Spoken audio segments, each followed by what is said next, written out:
Salut les amis, j'espère que vous allez bien. On est parti pour une vidéo spéciale Mercato, comme tous les dimanches. On est parti pour une dizaine de minutes où on va parler un petit peu de tout ce qu'il s'est passé tout au long de cette semaine sur le Mercato, avec encore une fois les 10 plus grosses informations de la semaine.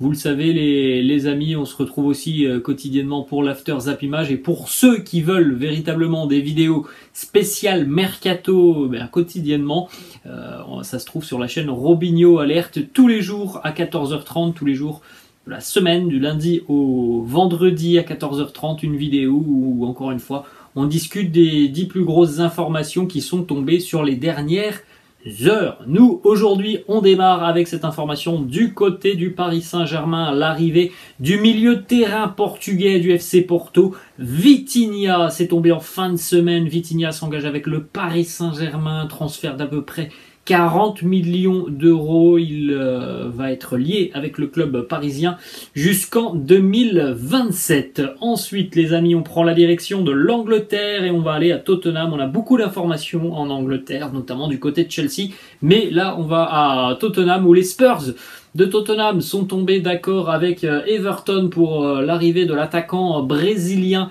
Richarlison, un transfert assez élevé, un peu plus de 50 millions d'euros visiblement que toucheront les Toffees d'Everton.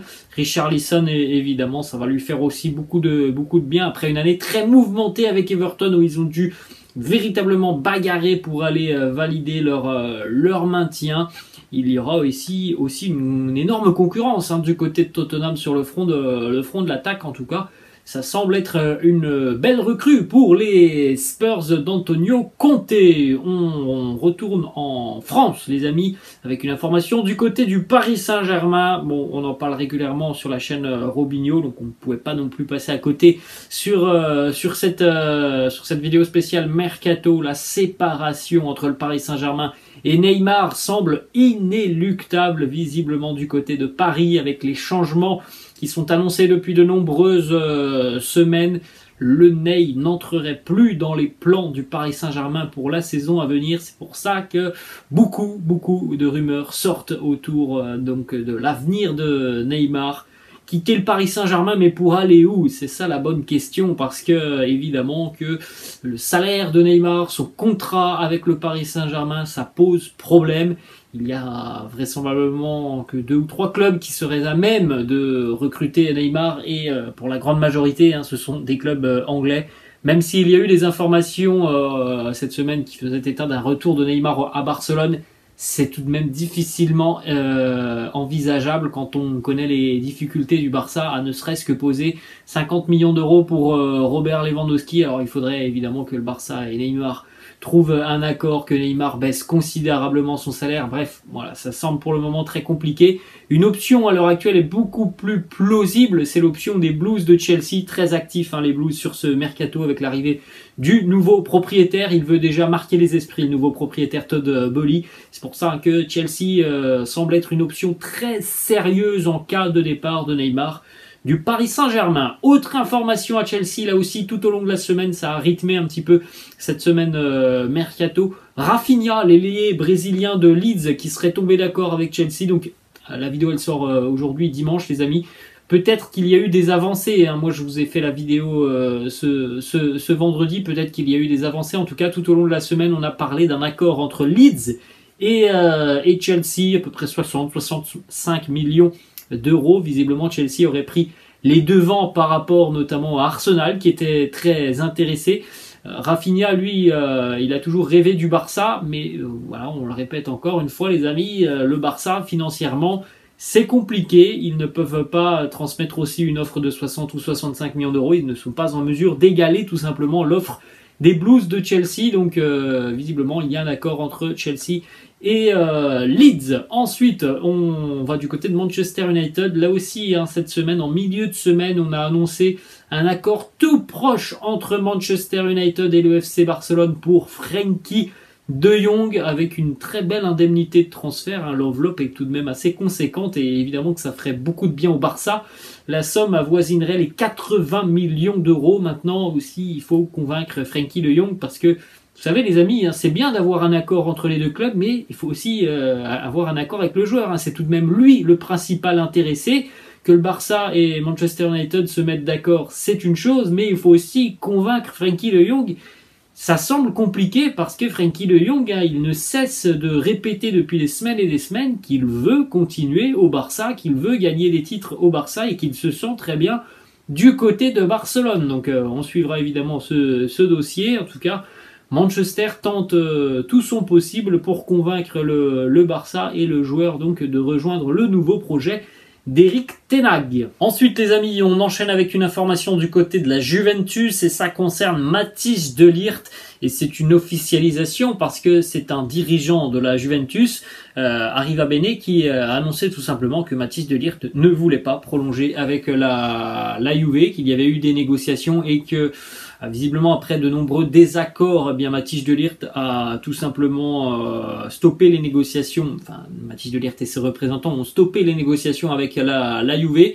Et donc Arriva Bene nous annonce tout simplement qu'il est impossible de garder un joueur qui ne veut pas continuer et qu'à l'heure actuelle, oui, il y a des négociations entre Chelsea et la Juventus pour un départ de Matthijs de Ligt qui pourrait donc venir renforcer le secteur défensif des Blues de Chelsea qui ont tout de même perdu Antonio Rudiger ou encore Andreas Christensen. Ensuite, on est toujours du côté de Chelsea les amis parce que vous l'avez bien compris, du côté des Blues, le mercato va être explosif.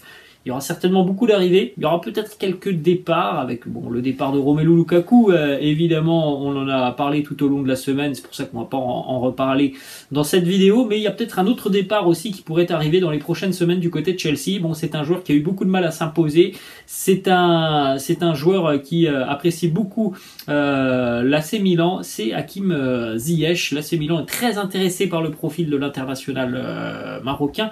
Et Ziyech, lui aussi, est très intéressé à l'idée de rejoindre Milan avec ce projet plutôt sympa du côté de l'AC Milan, une équipe en construction depuis quelques années qui cette année a franchi véritablement des paliers avec ce titre de champion d'Italie. Ziyech a eu beaucoup de mal à s'acclimater du côté de Chelsea, parfois très bon et parfois aussi en difficulté, donc son avenir avec les Blues est très incertain.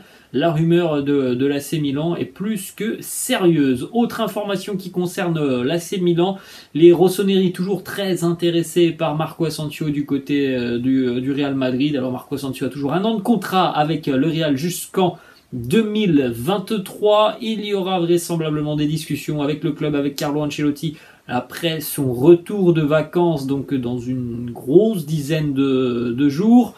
Mais on ne peut pas écarter la piste d'un départ de Marco Asensio et d'ailleurs depuis plus d'une semaine maintenant, de nombreux médias espagnols annoncent que on est plus proche d'un départ d'Asensio que d'une prolongation de contrat avec le Real Madrid. L'AC Milan est un club très intéressé, Arsenal aussi en Angleterre est très intéressé, Liverpool est très intéressé, Milan avait déjà tenté le coup l'année dernière.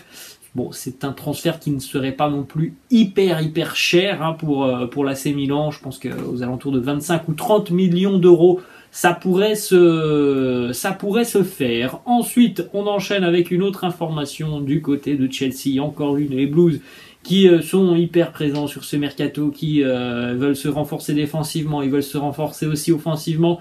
On est toujours en train de négocier entre Chelsea et Manchester City en ce qui concerne Raheem Sterling. Les négociations sont tout de même positives. C'est vrai que ça fait quelques jours que ça négocie, mais c'est tout de même assez positif. Et là aussi, on est assez proche d'un accord définitif entre Chelsea et Manchester City et Raheem Sterling qui devrait donc continuer son aventure en Angleterre, malgré le fait qu'il a déjà annoncé qu'il aimerait tenter pourquoi pas une aventure à l'étranger.